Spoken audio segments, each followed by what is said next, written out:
ሰበር ዜና አስገራሚው ትርክት ወታደራዊ ሚስጥር። ይህ ዝም ብሎ ቁማር አልነበረም። ቤቲንግ የእግር ኳስም አይደለም።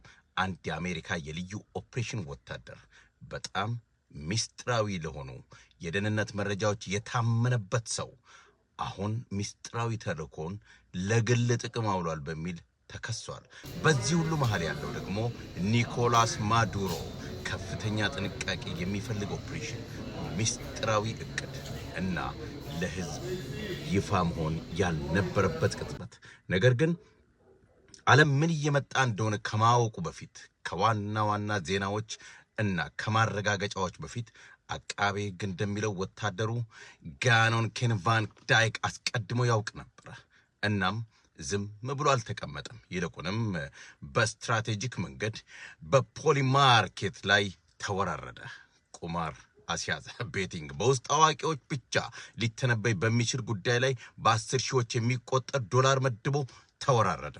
የማድሮ ከስልጣን መውረድ ከጥቂት ቀን በኋላ ተከናወነ። እናም በድንገት ውርርዱ ወደ $400,000 ተቀየረ። ያኔ ነው ጥርጣሬው ወደ ምርመራ የተለወጠው። ምክንያቱም ይህ አጋጣሚ የተገኘ ድል አልነበረም። ይህ በወታደራዊ ኦፕሬሽን ውስጥ የተፈጸመ የውስጥ አዋቂ ንግድ ወይም ኢንሳይደር ትሬኒንግ ይመስላል። ባለስልጣናት አሁንም እንደሚሉት ወታደሩ ሚስጥራዊ መረጃዎችን ተጠቅሟል። ገንዘቡን በክሪፕቶ ለመደበቅ ሞክሯል። የዲጂታል ፈለጉን ወይም ደግሞ የዲጂታል ፈረጉን ዲጂታል ሲግኔቸሩን ለማጥፋት ጥሯል። ይህ ሁሉ የሆነው ትልቅ እምነት በተጣለበት የሥራ ኃላፊነት ላይ እያለ ነው። እናም ትልቁ ስጋት ይሄ ነው። አንድ ሰው ይህንን ካደረገ ሌሎች ስንት ሰዎች ህዝብ በማያውቀው ሚስጥር በዝምታ እየተጠቀሙ ይሆን?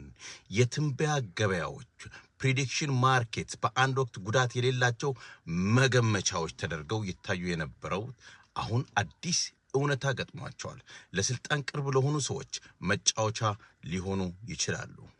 ይህ ጉዳይ ስለ አንድ ወታደር ብቻ አይደለም።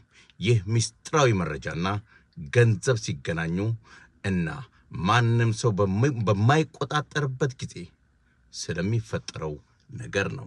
ትራምፕ በዚህ ጉዳይ ላይ ተጠይቀው ሙድ መያዛቸው ተሰምቷል። እስቲ ላይክ ሼር አታድርጉ፣ በቸስ አላቸው። እስቲ ኮሜንት አስተያየት ስጡ።